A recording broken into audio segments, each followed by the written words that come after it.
নমস্কার আমার প্রিয় বন্ধুরা, পৌলমী ব্লগে তোমাদেরকে জানাই অনেক অনেক শুভেচ্ছা ও ভালোবাসা। আশা করছি যে যেখানে আছো ভালো আছো, সুস্থ আছো, আমিও ভালো আছি। তো আজকে আমি উঠেছি 4টের দিকে, কারণ আজকে আমি ডাক্তার দেখাতে যাব। তো আমার শরীরটা অতটা ভালো নেই, দুর্বল ভাব। তো একবার ডাক্তার দেখিয়ে নেবো, তার জন্য টোটো ভাড়া করে নিয়েছি। আমাদের এখান থেকে সেরকম কিছু পাওয়া যায় না।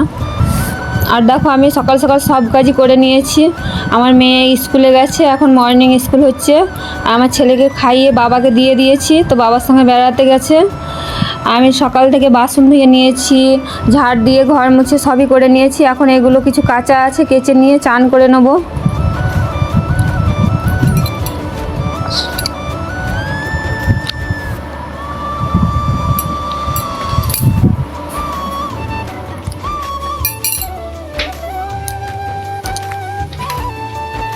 তো আমি প্রেগন্যান্সি অবস্থায় যে ডাক্তারকে দেখিয়েছিলাম সেই ডাক্তারের কাছেই যাব। তো আমাকে একবার চেক আপ করতে বলেছিল, কিন্তু আর যাওয়া হয়নি আমার।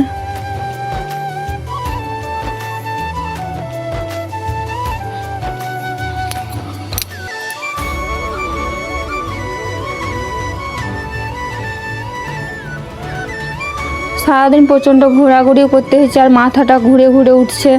তো বলছি একবার ডাক্তার দেখিয়েই নেবো।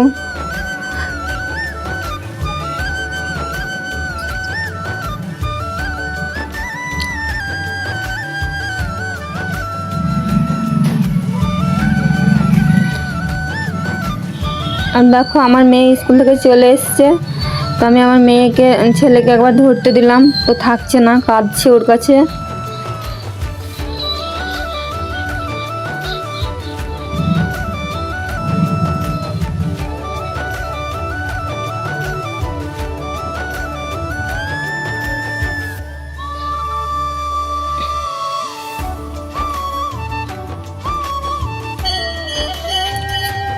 আমি আজ ছাদে কাপড়গুলো মিলতে গেলাম না, আমাদের উঠোনে মেলে দিলাম। চৌকি পাড়া আছে, চৌকির ওপরে দিয়ে দিলাম, কারণ দিদা ছাদে উঠতে পারবে না। তো এইখানেই মেলা থাকবে, তুলে নেবে। আর বারে বারে বৃষ্টি আসছে এখন। তারপর দেখো ছেলে আমার একবার কোলে আসবে, মানছে না। তো আমি ভাবলাম চান করে নেবো, তো চান করতে এখন পাবো না আমি। গরমও প্রচণ্ড লেগেছে ওকে। তারপর দেখো জামাটা খুলে দিলাম। তো ভাবছি আবার আমার মেয়েকে ধরতে দেবো, দিয়ে আমি চান করে নেবো এখন।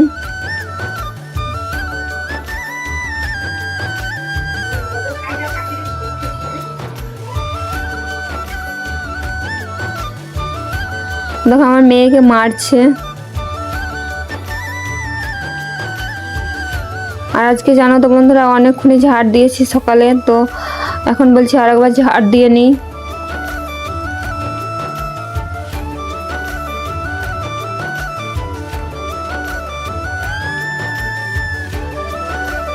এখন চান করব, মুড়ি খাবার করব, মুড়ি খাবো। তারপর ছেলেকে খাওয়াবো, রেডি করাবো। আবার টোটো চলে আসবে, প্রচণ্ড খিচিবিচি।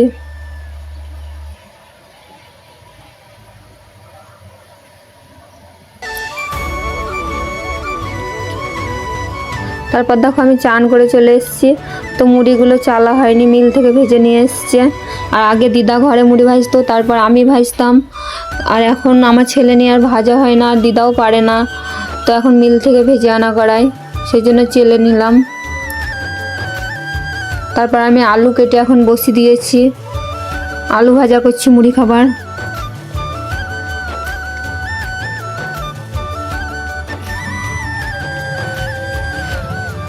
দেখো আমি এখন মুড়ি দিয়ে দিচ্ছি দিদাকে, আমার মেয়েকে। আমি এখন উনুনে ভাতের হাঁড়ি বসিয়ে দেবো, তারপর খাবো। আর আজকে রান্না দিদাই করবে, আর আমি, মা, মামি আমরা সব ডাক্তারের কাছে যাব।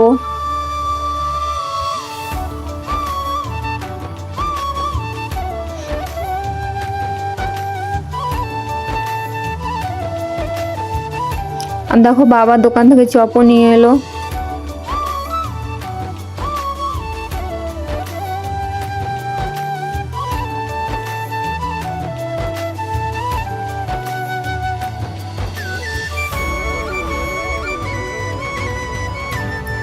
তারপর দেখো আমি মুড়ি খেয়ে রেডি হয়ে গেছি, আমার ছেলেকেও রেডি করিয়ে দিলাম। এখন টোটো চলে এসছে।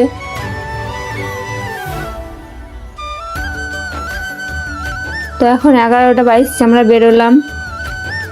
আর ডাক্তারের কাছে আগে আমি নাম লিখিয়ে দিয়েছি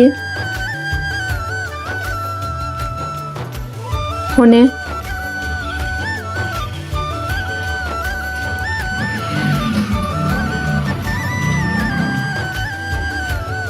দেখো আমার ছেলে কেমন বসেছে। আর জানো তো বন্ধুরা, আমাদের রাস্তাটা প্রচণ্ড খারাপ, তো টোটোতে যাওয়ার সময় প্রচণ্ড ভয় লাগে, পড়ে যাওয়ার ভয়।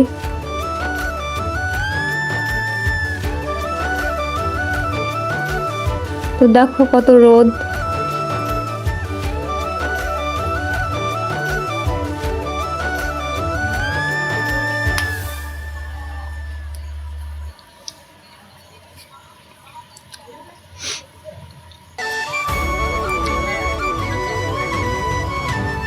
আর এই যে দেখো বৃষ্টি সেরকম হচ্ছে না, সেই জন্য চাষ এখনো কেউ করতে লাগেনি। আগে 2 বছর তো চাষ হয়নি, এবছর বৃষ্টি টুকটাক পড়ছে। আমি জানি না হবে নাকি।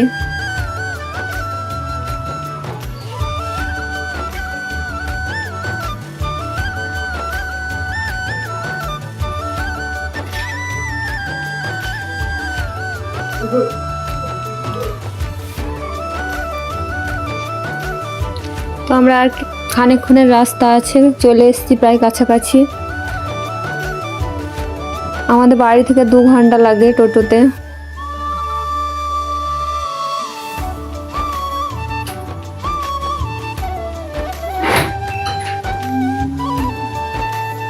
তারপর দেখো আমি চলে এসেছি। তো আমার ডাক্তার দেখানো এখনো হয়নি।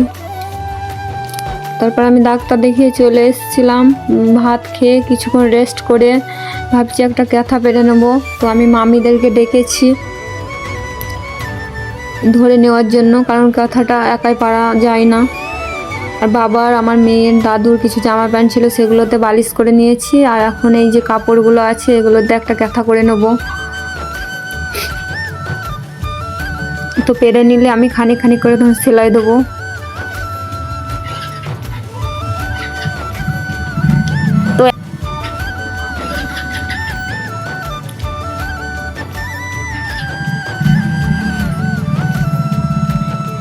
আর মা দিদা অতটা ভালো করে ধরতে পারে না, তো আমি মামিদেরকে সেই জন্য ডেকেছি, তাই ধরে দিচ্ছে আমাকে।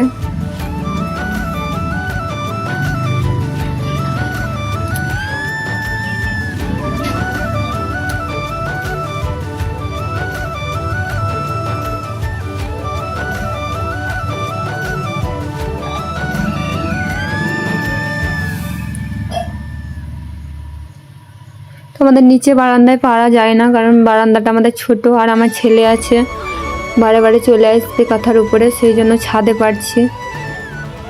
তো ছাদে আমাদের প্রচণ্ড বাতাস দিচ্ছে।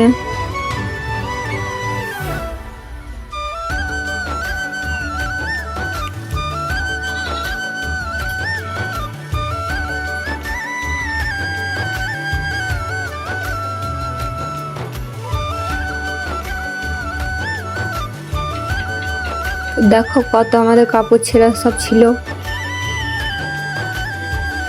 বিছানার চাদর কাপড় অনেক ছিল, সেই জন্য করে নিলাম।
তো দেখো আমার কাঁথা করা কমপ্লিট। তো ভিডিওটি এই পর্যন্তই, ভালো লাগলে লাইক কমেন্ট শেয়ার করে দিও।